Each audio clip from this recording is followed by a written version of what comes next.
Hello सांगमाने welcome कर my YouTube channel को देखु फास्ट आम अगस्त सागर आज रेसिपी बनवा देखो ये कार्तिक मास खाते पंचुक चलती बिना पिज रसुण आम देखा देख शाग नहीं टमाटो अदा अदा कंचा लंका छेचा ता सागे नड़िया कोरा आगे फास्ट देखो आम मुग को भाजीदेवा टे भाजी सारा पा देदेली पा फुटीगला डाली पकईदेली टिके ताटीगला डाली फुटीगला लुण हलदी स्वाद अनुसार पकईदेली आप हिसाब से पकई सारे फुटिया अपेक्षा कर फुटिया फुटीगला एवं आलू आ कखारू काटी रखी था पकईद नड़िया भी किसी नहीं जाइए पकईका ढाकुणी देदेवा पर पकई सारापर देखो ढाकुणी देदेवा ढाकुणी दे सारापर ये चलन शाग को बाछिया ये देख अगस्त शाग केमती बछा जाए मो फास्ट टाइम रेसिपी करी प्लीज कमेंट करी कहे ए रेसिपी आपको केमती लगे आ मो चैनल को लाइक करेंगे और सब्सक्राइब भी करेंगे सब शाग मुझे बाछीदेली बाछापर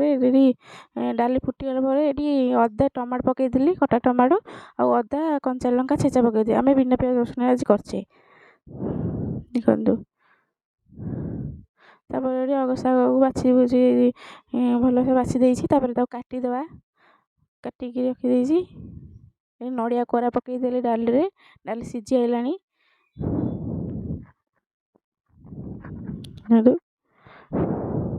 मुग पकईकी नड़िया पकईकी अगस्त शाग खा बढ़िया टेस्ट लगे देखु डाली एथर टिके घुटीदेवा मुझे घुटीदेली डंका मारिदेली टिके तापर फुटे शाग को फास्ट टिके भाजीदेवा हल्का ये सोरिष टिके शुक्ला लंका टे पकई भाजीदेली ये शाग पकईकी भाजीदेवा टिके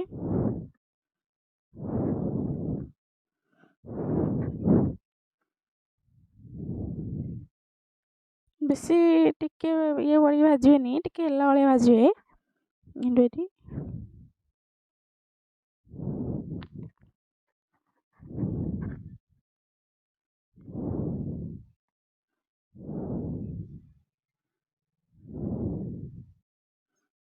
ठीक है बढ़िया बागे भाजिया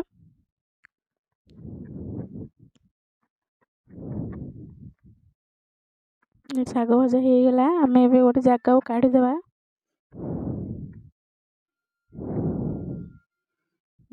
शाग काढ़ीदे फुटे डालटा बगाड़िया तापर मुझे किसी तेल नहीं गरम हो गला शुक्ला लंका 3-4टा पकईदे आपण हिसाब से तापर शुक्ला लंका पकई सारापर तेल टे गरम हो गला शुक्ला लंका पकईदेलु तापर 5 फुटना पकईदेली फुटीगला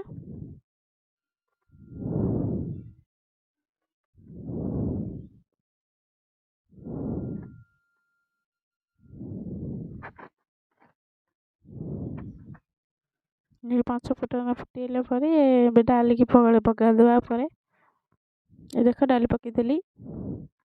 तापर डाली धनिया पतर टे पकईदेवा डाली फुटीगला तापर शाग भजा पकईदेवा जो शाग टे हल्का भाजिक रखीदे फास्ट टाइम खाइली मत एत टेस्ट लगे शाग आप माने न करी खाइले भी आप विश्वास करें शागर केते टेस्ट देह भी बहुत बहुत भल हबिशाली मानकर तो आग ये रेसिपी से शाग आनिकी आग खाइबे आग हबिष मसरे देखु पूरा पानी टे मला जाए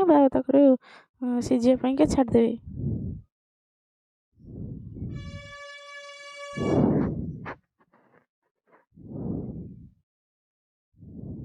शाग हो गला आप खाईपर केते टेस्ट देख केते सुंदर देखा जाउची चलो प्लेट को बाड़ी नवा आउ गरम गरम आपको सर्व करके गरम भात सह खाईदेवे रही सांग मैंने बाय बाय वेलकम जो ये रखिली जय जगन्नाथ सांग मैंने मो चैनल केमती लगे आप प्लीज प्लीज कमेंट करके कहे बाय बाय सांग मैंने।